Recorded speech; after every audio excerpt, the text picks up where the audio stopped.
காசு, பணம், துட்டு, மணி இதெல்லாம் எந்த மொழியை சேர்ந்ததுன்னு தெரியுமா?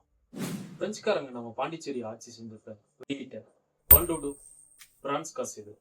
அது என்னடா டூடுன்னு கேக்குறீங்க? இத பிரெஞ்சு காசுன்னு சிலர் சொல்றாங்க. அது உண்மையா? டூடுக்கு உண்மையான அர்த்தம் தெரிஞ்சவங்க கமெண்ட்ல சொல்லிட்டு வீடியோவை தொடர்ந்து பாருங்க. உண்மையாவே பிரெஞ்சுல டூடுன்னா குழந்தைங்களை குளிர்ல இருந்து காப்பாத்துற சேஃப்டி பிளாங்கெட்னு தான் அர்த்தம். ஆனா இந்த பேரை ஏன் காசுக்கு வச்சாங்க?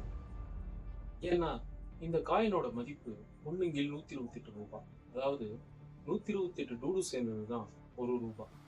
அந்த காலத்துல இருந்த சில்லறை பண பிரச்சனைகளை தீர்க்கறதுக்காக தான் ஒன் டூடு ஆஃப் டூடு காயின்ஸை வெளியிட்டு இருக்காங்க.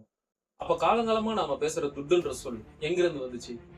ஆக்சுவலா இந்த பேரை பிரெஞ்சுக்காரங்க வைக்கல. 1693ல டச்சுக்காரங்க புதுச்சேரியை பிடிச்சப்ப அவங்க ஆட்சியில வெளியிட்ட காசு தான் டுயிட். இந்த டுயிட்டுங்கிற வார்த்தையை தான் தமிழ் மக்கள் பேசி பேசி துட்டுன்னு மறிவிடுச்சு. இதைதான் பிரிட்டிஷ்காரங்க துட்டுன்னு மாத்திக்கிட்டாங்க.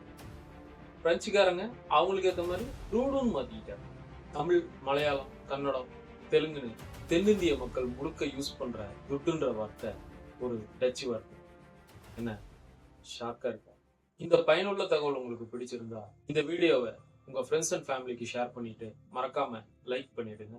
இந்த 300 வருஷ பழமையான அரிய இண்டோ பிரெஞ்சு வரலாற்று காசு உங்க கலெக்ஷன்ல இருக்கணும்னு ஆசைப்பட்டீங்கன்னா விலை தெரிஞ்சுக்க உடனே எனக்கு டிஎம் பண்ணுங்க. இந்த மாதிரி தரமான வரலாற்று பதிவுகளுக்கு நம்ம பொக்கிஷம் ஆன்டிக் ஐடியா இப்பவே ஃபாலோ பண்ணி வச்சுக்கோங்க.